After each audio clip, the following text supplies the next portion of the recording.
I'm Kathryn, and this is the Belong, Grow, Serve podcast. I am here this morning with the mayor of Oviedo, Megan Sladek. Hi, Megan. Hey, Kathryn. So good to be here. I am in your home right now, which is beautiful and historic. Tell me about this house. So this house was built as a church originally in 1880. And it's been added on to a whole bunch of times, but we're standing in the original section of it, and it was never used on Sunday mornings. It was only used for Sunday afternoon services because they didn't want to compete with the local churches. So all the pastors who are on sabbatical from up north, they would stay next door and then come preach here. So it was kind of the who's who of all the pastors on the eastern seaboard. That is so fascinating. Now, when did you buy it? And tell me about the process of converting it into a home. We moved in about, coming up on 17 years ago. And it looked kind of like this, but there were a lot of doors and windows that had been covered up for reasons that I don't understand. Because I thought that church door ought to have been there all along, and sure enough it was. But we're probably about 20 years from converting it all the way to a home. But right now it's a 3-bedroom, 1-bath, and that's probably more bathrooms than it had in 1880. Okay, wow. Yeah, you're probably right.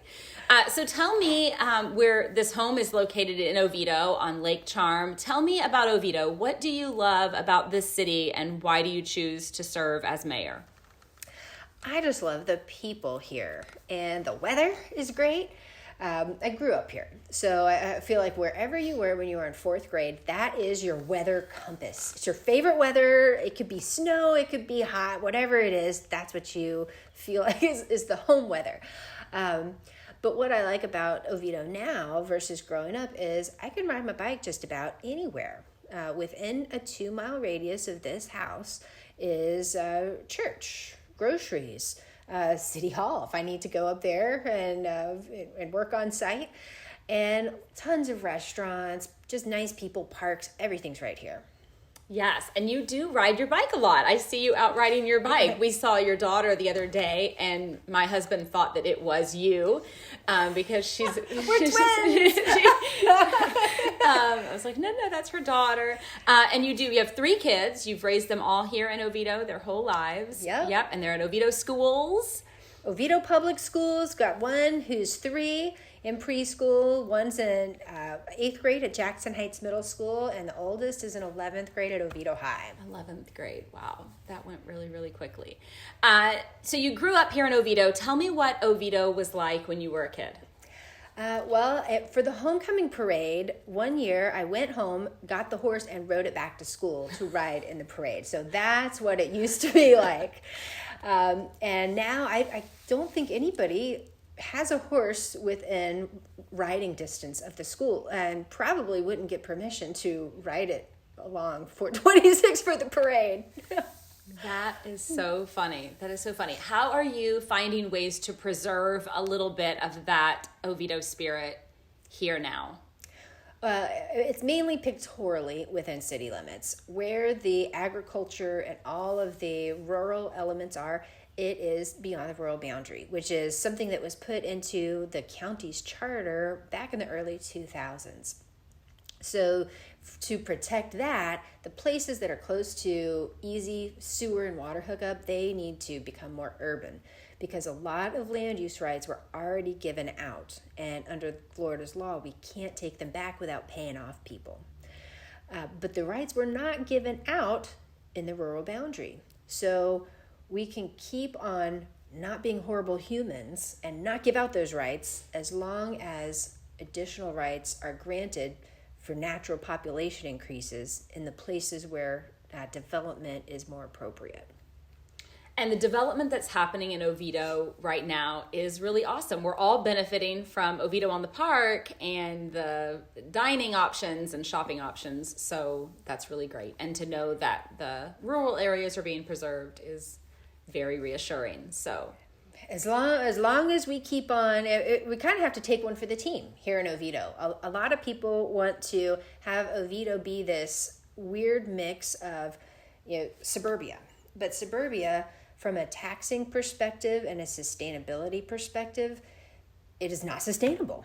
It involves too much road to get from place to place, and we are not willing to raise taxes to a level that will actually cover the cost of maintaining the roads, let alone the sewer lines and the water lines and everything else. So we have got to get a lot more compact, so there are more people chipping in to maintain the infrastructure between the sewer plant and where the people are flushing their toilets. Right. Yeah. So what's next for Oviedo? Next, what do you see in the future? Getting out of cars. Ooh. I really see that as the next phase. There's no way to build enough roads to make it feel like traffic is not getting worse. It's going to get worse. And it's going to get so bad that it's going to start getting faster to walk or bike or scooter or golf cart or something smaller than a car to use a different path to get from place to place. And about 19% of trips that begin in Oviedo are 2 miles or less. So if we can get those 19% of pretty short trips to convert over to something besides a car, we can really unclog downtown and get more people having face-to-face interactions. And that, I think, would be just transformative for Oviedo. Yeah, and more sidewalks are going in. A lot of sidewalks, to support this, yes. I mean, multimodal paths is the trendy name for them. It's something that's wide enough for a golf cart to go on it.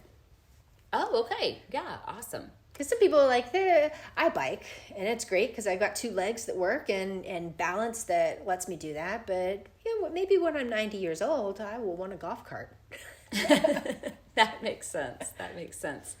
What should people at Tuscaloosa United Methodist Church know about Oviedo? It is a welcoming place, and we'd love for you to come hang out here. If you are meeting up with a group, think about Oviedo. We've got over 100 restaurants inside city limits, and a lot of them, if you meet up at a park or something, a lot of them are really close, so you could turn it into a combo, fun social outing. There you go. And you've been doing that. So you have have you visited every restaurant in Oviedo through your Eat with Megan initiative? I can never get all the way there because new ones keep opening. So we are on 115 right now. And actually heading to the ribbon cutting of Ford's Garage. Oh, wow. That's at opening. 10:30 today. Okay. Great. That's awesome. Yeah, I'm looking forward to that one coming in. Well, thank you so much for taking the time to talk with me. Oviedo is awesome. Our church is in a unique location where we're kind of walking distance to Oviedo, to Winter Springs. We're in Castleberry, and we can also walk to Winter Park. So we serve multiple communities, and of course Oviedo is one of them that we love. So thank you so much. Oh, the pleasure is mine.